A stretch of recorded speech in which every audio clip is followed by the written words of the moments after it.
Every seminar should have a theme, I guess. We've got one.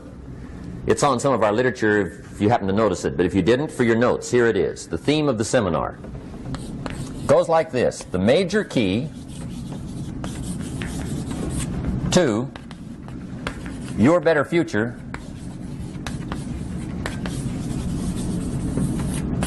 is you. That's the theme of our seminar tonight. The major key to your better future is you. And I'd like to have you underline two words just to give it some added punch. Underline the word major and the word you, so that it reads, the major key to your better future is you. Now, my first suggestion is transfer this to a card or something where you can put it up, where you can see it every day. Preferably put it up where you can see it at the beginning of the day, before you go off to put the day together. This is a good phrase just to glance at, to keep in mind as you're putting the day together. It's called the silent seminar. If you'll just let this talk to you during the day, I found it to be tremendously helpful. The major key to your better future is you. For a big share of my life now, I didn't have this one quite figured out. Among a lot of things I didn't have quite figured out. Many things used to puzzle me back in those early days. I used to wonder why two people could work for the same company, one make twice as much money. Now see, that used to puzzle me. And maybe they were the same age, graduated from the same school, live in the same community, work for the same company, with the same products and the same services. They've got the same traffic, the same problems, and one makes $1,000 a month, the other one makes $2,000 a month. Now that was my puzzling question. Why would this long list be the same and the money twice as much? I asked, what's the difference between $1,000 a month and $2,000 a month? And I don't mean $1,000 a month, right? I could figure that out. But what makes the difference? Why would one person do twice as well, 3 times as well? Speaking economically. Now, I know there's more than one way to do well. I understand that. But in this little narrow area called compensation, what's the difference? Well, back then, with my faulty thinking, I'm trying to reason it out. I thought, well, maybe time makes some of the difference, right? Some people do better because they have more time. I used to say, Harold ought to be able to do well. He's got a lot of time. If I had all of Harold's time, I could do well. Now, that's got to be dumb, right? Number one, you can't get somebody else's time. A guy says to me one time, he says, you know, if I had some extra time, I could make some extra money. I said, then forget it. There isn't any extra time. Hey, when the clock strikes 12 midnight, that about wraps it up, right? I mean, you can look around the gongs there for a little more, but it's over. You say to the guy, what are you doing? He says, I'm looking for extra time. See, they'll come and take you away, right? There isn't any more time. Now, if you can't get more time, which you can't, what could you get more of that would make a difference in economic results? And here's the key word. Make it a part of your notes. We're going to consider it tonight. The word is value. And I have a little phrase for your notes. Value makes the difference in results. Value makes the difference. You can't get more time, but you can create more value. Now, here's the first lesson of economics. Everybody should learn it from the time they're old enough to understand what a dollar means, how to earn one, how to get one, how to keep one, what to do with it. First lesson of economics. We primarily get paid for value. That's lesson 1. Bringing value to the marketplace, that's how you get paid. You don't get paid for the time. I know it takes time to bring value to the marketplace, but you get paid for the value, not the time. Now, since that's true, here's one of the key questions of the evening. Is it possible to become twice as valuable at the marketplace and make twice as much money in the same time? Could you become 3 times as valuable? Make 3 times as much money in the same time? Is that possible?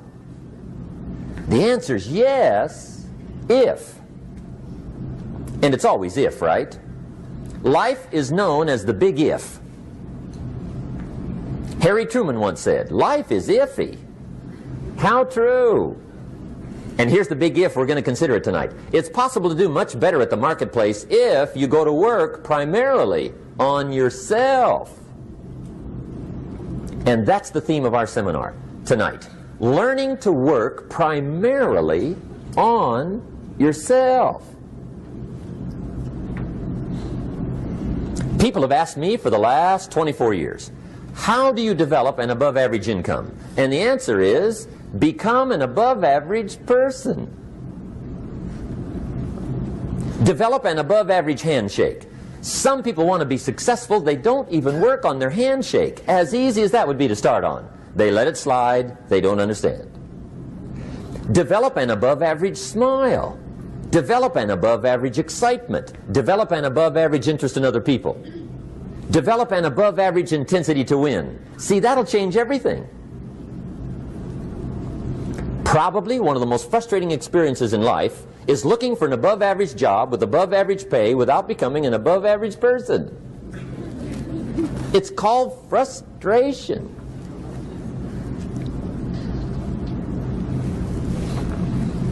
And Mr. Schoaf gave me probably the greatest clue he gave me when I first met him. He said, Jim, if you want to be wealthy and happy the rest of your life, just learn this lesson well. He said, learn to work harder on yourself than you do on your job.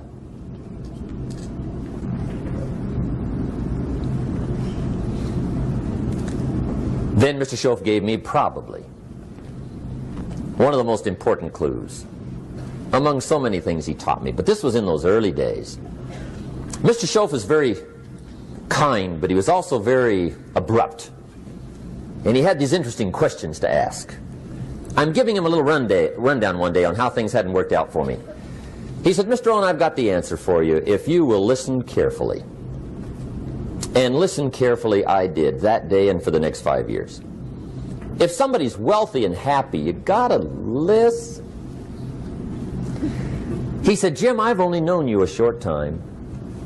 But he said, it's already my honest opinion that for things to change for you, you've got to change. That wasn't quite the answer I was looking for. But that's the answer he gave me, and I pass it along to you on this warm summer evening in Anaheim, California, 1981.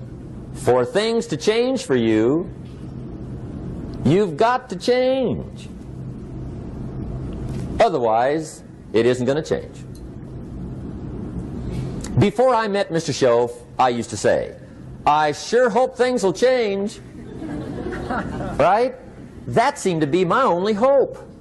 If it isn't going to change, I'm in serious trouble. And then I discovered it isn't going to change, so I'm in serious trouble.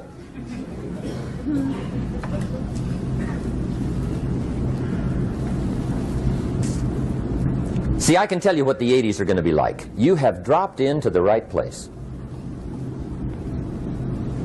I did a seminar one time for Standard Oil executives and management in Honolulu. And we're having a conference one day on this big conference table. And one of them said to me, Mr. Rohn, you know some fairly important people halfway around the world. What do you think the 80s are going to be like? I said, gentlemen, I do know the right people. I can tell you. So they all listened very carefully. And I said, gentlemen, based on my wide experience, I can really honestly say to you, in my opinion, in the 80s, it's going to be about like it's always been. Aren't you glad you came? That's inside. I don't pass that around just everywhere. Now, of course, I said that to make a point, but I also said it because it's accurate. It's going to be about like it's always been. It isn't going to change. The tide comes in, and then what? It goes out. For 6,500 years that we know of, recorded history, and probably long before that. So it is not going to change. It gets light, and then what? It turns dark. 6,500 years. See, it's not likely to change. And we're not to be startled by that. If the sun goes down, the guy says, what's happened, what's happened? It means he hasn't been here long, I guess, right? It always goes down about this time. The guy says, well, I don't like that arrangement. Well, you got to talk to somebody besides me, right? It gets light, then it turns dark. In rotation, the next season after fall is what? Winter. Pray tell, how often does winter follow fall? Every year regularly for the last 6,500 that we know of. See, it is not going to change. Now, some winters are long, and some are short, and some are hard, and some are easy, but they always come right after falls. It isn't going to change.